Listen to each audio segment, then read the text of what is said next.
문제 해결에서 찾을 수 있는 패턴은 패턴의 탐색 위치를 기준으로 두 가지 유형으로 구분할 수 있습니다. 문제 사이에서 발견되는가, 아니면 문제를 나누었을 때 생긴 작은 문제들 사이에서 발견되는가는 거죠. 문제 사이인 건 마찬가지인데 문제 아니냐 아니면 문제 자체냐로 봐도 될 것 같습니다. 이번 차시에는 반복되는 문제의 패턴에 대해서 이야기하겠습니다.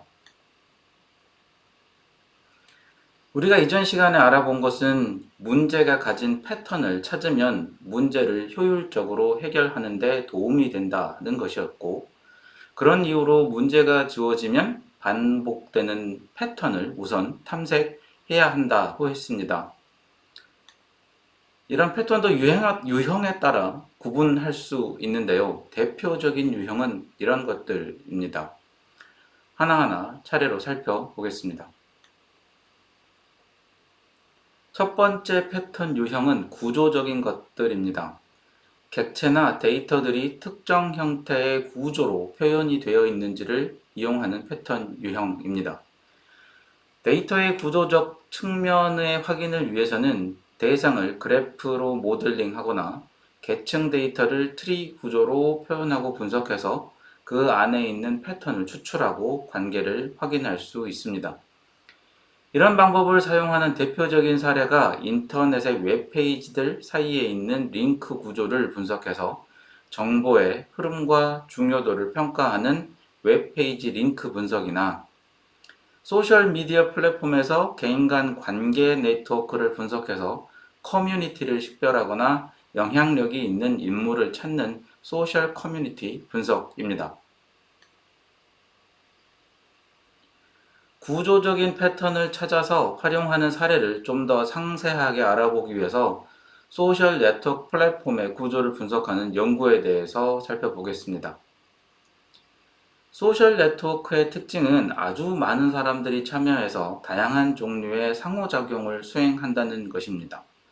그래서 서비스를 사용하는 사람들의 공통적인 특징이라거나 관심사들, 연결 관계를 확인하는 것이, 즉 네트워크의 구조에서 패턴을 찾아 활용하는 것이 사용자에게 더 나은 서비스를 제공하기 위해 또는 경제적인 목적으로 활용하기 위해 중요한 이슈가 됩니다. 분석은 대개 네트워크 구성, 커뮤니티 탐지, 중심성 분석, 연결성 분석 이런 순으로 진행이 되는데요.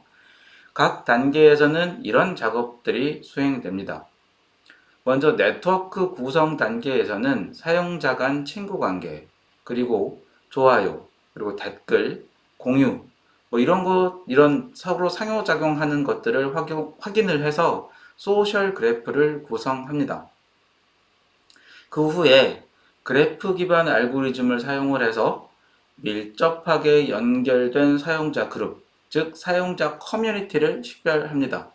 그 후에 혹은 커뮤니티 탐지와 병행해서 네트워크 내에서 중요한 역할을 하는 높은 중심성을 가진 사용자를 식별합니다. 그러고 나서 다리 역할을 하는 사용자나 그룹을 찾아서 서로 다른 커뮤니티 간의 정보 흐름을 이해하는 순으로 분석이 이루어지게 됩니다. 분석이 완료되면 이걸 이용해서 특정 커뮤니티를 대상으로 하는 맞춤형 광고 제작이나 콘텐츠 혹은 사용자 추천에 활용할 수 있습니다. 그리고 이런 사용자 대상 활동은 더 오랜 시간 동안 사용자가 우리의 플랫폼 안에서 머무를 수 있도록 유도할 수 있습니다. 그래서 소셜 네트워크 플랫폼 내 사용자 구조 패턴을 분석하는 것은 서비스 개선을 통한 사용자 만족도 향상, 효율적인 타겟 광고를 통한 광고 수익의 확대, 그리고 네트워크 분석을 통해 찾아낸 인사이트를 활용한 제품의 개발, 혹은 전략 수립에 기여하는 결과를 만들어낼 수 있게 됩니다. 다음은 통계적 패턴입니다. 이 패턴은 수학이에요. 확률적 모델을 사용해서 데이터의 분포와 특성을 추정하고 이걸 가지고 패턴을 식별하는 것을 의미합니다. 대표적인 사례는 금융 데이터를 통계적으로 분석해서 시장의 위험 요소를 평가하고 투자 전략을 수립하는 시장 리스크 평가, 그리고 제조 공정의 제품 품질 데이터를 분석을 해서 제품 생산 공정의 안정성, 그리고 제품의 일관성을 평가하는 품질 관리, 뭐 이런 게 대표적인 통계 패턴을 사용하는 사례입니다. 이 패턴 유형도 좀 더 자세히 살펴보기 위해서 한 사례를 좀 더 상세하게 알아볼 텐데요. 여기서는 자동차 제조 품질 관리 사례를 활용을 하겠습니다. 어떤 제조업이든 마찬가지겠습니다. 그런데 자동차는 사람의 생명과 직결된 제품이기 때문에 뭔가 불량이 생기면 그 제조사의 타격이 매우 큽니다. 자칫하면 낙인이 되고 그간 쌓아왔던 회사의 신뢰가 무너지는 게 한순간이거든요. 그래서 자동차의 제조사는 자사 품질 관리를 매우 중요하게 생각합니다. 이런 이유로 통계적 방법을 이용해서 불량품을 줄이고 공정의 안정성을 확보하려는 시도를 하고 있습니다. 통계적 패턴을 이용하는 분석 과정은 이렇습니다. 우선 제조 공정에서 치수, 무게, 성능 같은 품질 데이터를 지속적으로 수집을 합니다. 데이터가 수집되면 데이터를 분석해서 공정이 통제 상태에 있는지, 우리가 그 공정을 통제하고 있는지를 확인합니다. 이렇게 하는 과정에서 비정상적인 변화가 데이터에서 발견되면 원인 분석을 해야겠죠. 그렇게 원인 분석을 수행하고 개선 조치를 적용하게 됩니다. 조치했다고 해서 끝나는 게 아니고요. 조치한 그 액션이 효과가 있는지를 평가를 하고, 그리고 안정성 유지와 개선의 이 결과를 활용을 하게 됩니다. 이렇게 하면 우선은 공정이 일관되게 유지가 되기 때문에 불량이 줄어들죠. 또 그로 인해서 다시 만든다거나 폐기하는 이런 것들이 줄어들기 때문에 생산하는 비용이 절감되고, 나아가서는 고객 만족도가 증가하는 성과를 기대할 수 있게 됩니다. 그리고 이런 게 유지가 되면 제품의 경쟁력, 시장 점유율이 증가하는 결과를 만들어낼 수 있게 되는 거죠. 즉, 공정 데이터에서 패턴을 찾고 이걸 이용해서 품질을 관리하는 것이 궁극적으로는 회사의 이미지를 좋게 하는 기반이 되는 겁니다. 패턴을 회사의 이미지 개선에 활용을 하는 거죠. 다음 패턴 유형은 순차적 패턴입니다. 이 패턴은 이름에 표현된 대로 시간 순서로 나타내는 패턴을 찾아서 문제를 해결하고자 할 때 사용하는 유형입니다. 순차적 패턴은 시간 순으로 발생된 데이터 혹은 연속적인 이벤트의 시계열 분석이나 마르코프 모델을 적용을 해서 찾아내게 됩니다. 이렇게 패턴이 찾아지면 이걸 이용해서 다음에 나타날 값을 예측하는 데 사용하죠. 이런 순차적인 패턴을 활용하는 대표적인 사례가 소비자의 구매 이력을 분석해서 이후에 구매할 가능성이 높은 제품을 예측하는 구매 패턴 분석, 그리고 플랫폼 사용자가 이전에 시청했거나 청취한 패턴을 분석해서 다음 컨텐츠를 추천하는 추천 시스템입니다. 순차적 패턴을 사용하는 사례로 상세하게 알아볼 것은 온라인 서비스의 추천 시스템입니다. 아마 여러분도 이미 익숙하게 잘 사용하고 있는 서비스일 거란 생각이 드네요. 잘 아시겠지만 이런 서비스는 사용자 맞춤형 컨텐츠를 제공해서 가능한 한 회사의 플랫폼에 오랫동안 사용자가 머물게 하거나 또 가능한 빠른 시간 이내에 다시 방문하도록 하는 것이 매우 중요한 기능입니다. 그래서 사용자 본인의 이력뿐만 아니라 나와 유사한 특징을 가진 모든 사용자의 이력 분석 결과를 활용을 해서 가장 확률이 높은 콘텐츠 목록을 만들어 제시를 하게 되는 겁니다. 이걸 하는 방법은 이렇습니다. 우선은 데이터가 수집되어야 합니다. 이때 수집되는 데이터는 사용자의 이력, 검색 기록, 평점 데이터 이런 것들입니다. 그리고 나서 데이터의 순서를 분석합니다. 이걸 통해서 장르나 감독, 배우, 가수, 시리즈 혹은 플레이리스트 같은 선호 패턴을 알아내는 겁니다. 반복되는 순서를 찾아내는 거죠. 이게 되면 이걸 그냥 바로 제공을 하는 게 아니라 협력 필터링, 콘텐츠 기반 필터링 이런 알고리즘을 적용할 수도 있고요. 혹은 인공지능을 이용한 알고리즘 이런 거를 활용을 해서 개인 특화된 추천을 만들어 냅니다. 서비스를 제공하는 게 쉽지 않죠. 어떻게든 이렇게 추천 목록이 만들어지면 사용자에게 제공하고 이걸 얼마나 사용하는지를 관찰을 해서 알고리즘이 지속적으로 개선되도록 합니다. 이렇게 하는 건 당연하게도 개인의 경험을 반영한 고객 맞춤형 서비스를 만들고 이걸로 만족도를 올리기 위한 거고요. 이렇게 되면 사용자가 의도대로 더 오랜 시간 동안 서비스를 사용하게 될 거고, 나아가서는 넷플릭스가 혹은 다른 콘텐츠 프로바이더가 했던 것들처럼 사용자의 선호를 바탕으로 한 콘텐츠 제작도 해볼 수 있게 되는 거죠. 이런 서비스를 만드는 건 무엇을 위한 걸까요? 고객 만족이 최대 가치일까요? 아닙니다. 이렇게 하는 건 결국에 그 회사의 수익 창출과 확대를 위한 거라고 할 수 있습니다. 그런 효과를 기대하기 위해서 사용자 만족 서비스, 추천 서비스를 기획하고 제공한다라고 얘기할 수 있는 겁니다. 다음에 살펴볼 패턴은 시각적 패턴입니다. 이미지나 비디오에 나타나는 색상이나 모양의 배열을 식별해서 반복되는 패턴을 찾는 겁니다. 이 패턴을 찾아서 우리는 이미지를 분류하거나 이미지 안에 있는 사물이 무엇인지, 어디에 있는지 이런 것들을 하게 되는 겁니다. 이런 패턴을 이용하는 대표적인 사례가 의료 이미지를 이용한 진단, 그리고 자율주행 자동차의 사물인식 기술입니다.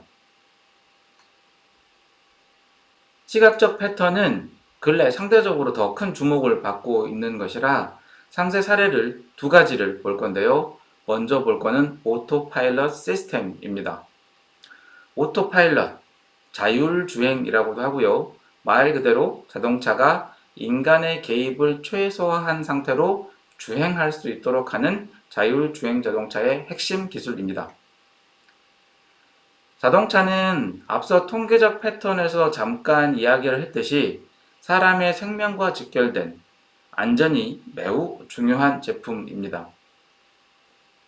그래서 안전을 확보하면서 주행하는 것이 중요하겠지요.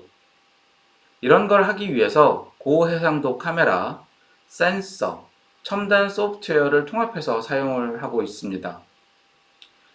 이걸 이용해서 무엇을 하느냐? 바로 주행하는 동안 도로에 있는 차선, 신호등, 표지판, 차, 인도에 있는 사람 이런 것들을 계속 식별을 해서 안전한 주행이 이루어질 수 있도록 계속 제어를 하는 거죠. 쉽게 이야기를 하면 영상에 있는 사물을 식별할 수 있어야 이런 게 된다. 이런 겁니다. 어떻게 하는 거냐면 우선 여러 개의 카메라를 이용을 해서 자동차 주위 360도 환경을 촬영을 합니다. 이걸 쉽게 이야기를 하면 인공지능이죠. 심층 학습 네트워크를 이용해서 훈련된 소프트웨어를 이용을 해서 도로의 다양한 환경, 상황, 객체, 이벤트를 인식하도록 합니다. 카메라로 촬영한 것을 인공지능을 통해서 인식하도록 하는 거죠. 인식이 됐으면 어떻게 해야 하죠? 실시간 입력 영상을 기초로 현재 도로 상황을 판단을 하는 겁니다. 그리고 운전을 어떻게 할지 결정을 하게 되는 거죠. 그걸 바탕으로 주행을 하게 됩니다. 즉, 영상에 있는 패턴과 학습된 데이터 안에 있는 패턴을 학습한 결과물이 없으면 이게 안 되는 겁니다. 당장은 주행 중 차선 변경이나 차간 거리 계산, 그리고 계산을 했으면 속도 조절, 때로는 긴급 제동을 하게 될 거고, 궁극적으로는 사람의 안전을 확보하고 기본적으로는 운전으로 인한 피로를 줄이거나 없앨 수 있게 되는 겁니다. 시각적 패턴의 상세 사례 두 번째는 의료 영상에 대한 이야기입니다. 여러 가지 시스템이 있겠지만 사례로는 유방암을 예측하는 인공지능 시스템인 구글 맘모그래피를 가지고 이야기를 하겠습니다. 구글 맘모그래피는 인공지능 중에서 딥러닝을 이용한 엑스레이 이미지 분석 시스템인데 뭘 찾느냐면 엑스레이 이미지에서 유방암이 발생됐거나 발생할 가능성이 있는 부분을 찾습니다. 이게 왜 중요하냐면 사람이 하는 게 오류가 많기 때문입니다. 1984년에 서울대병원을 기준으로 하면 사람의 판단 중에서 14.4%가 오류였다고 하고요. 이제 가까운 과거입니다. 2023년 미국의 유명한 의대죠. 존스 홉킨스의 경우에 11.1%가 오류였다고 합니다. 그러니까 약 30년 동안 기술이 좋아졌다고는 하지만 사람이 하는 경우 오류 개선이 거의 없다고 봐도 될 것 같습니다. 실제 통계가 있어요. 자, 이걸 읽어보시면 인간이 하는 판단은 오랜 기간 동안 높은 오류를 보이기도 하고 또 잘 줄지도 않는다는 것을 알 수 있습니다. 오류가 무슨 대수냐 하는 분야도 있습니다. 다른 분야에서는 그럴 수도 있습니다. 하지만 이거는 암을 판단하는 문제입니다. 사람의 생명이 달린 문제라는 거죠. 그래서 작은 숫자도 매우 큰 의미가 있는 겁니다. 즉, 이번 사례는 그간 사람이 만들어 왔던 오류를 엑스레이 이미지 안에 있는 패턴을 인공지능의 도움을 받아 인식해서 낮추고자 하는 시도입니다. 생명을 살리는 패턴 찾기라고 할 수 있습니다. 이걸 하려면 늘 비슷합니다.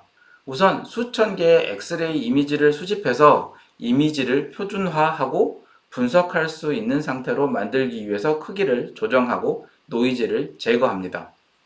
그리고 이렇게 처리된 이미지를 인공지능을 이용해서 학습을 하도록 하고 이 과정에서 암세포의 특징적인 패턴을 찾도록 합니다. 패턴을 찾으면 어떻게 할까요? 진짜 암인 경우와 사람이 판단하면 암으로 볼 소지가 있으나 그렇지 않은 비암성 케이스, 암이 아닌 케이스를 구분하도록 훈련이 됩니다. 그리고 이걸 가지고 새로운 데이터, 즉 엑스레이 이미지에 적용을 해보고 잘 되는지 안 되는지 개선을 할 필요가 있는지 이런 것들을 의료 전문가가 검토를 합니다. 이게 되면 진단의 정확도가 올라가서 암의 조기 진단이 가능해지고 의사 선생님도 훨씬 정확하고 빠르게 진단을 할 수 있게 됩니다. 그렇게 되면 이게 엑스레이 이미지를 활용하는 거니까 아주 좋은 의료 시스템이 있는 곳이 아니어도 이런 서비스를 사용할 수 있게 되는 겁니다. 의료 인프라가 부족한 곳에 사는 사람도 쉽게 서비스를 받을 수 있는 환경이 만들어지는 거죠. 환자만 좋은 게 아닙니다. 환자가 좋으면 국가적인 측면에서도 사회 서비스에 소요되는 비용이 줄어들기 때문에 이로 인해서 국민들의 만족도를 올릴 수 있기 때문에 꼭 필요한 서비스라고 할 수 있습니다. 언뜻 생각하면 단순한 이미지 속에 있는 패턴입니다. 하지만 잘 사용하면 생명을 살리는 패턴이라고 할 수 있겠습니다.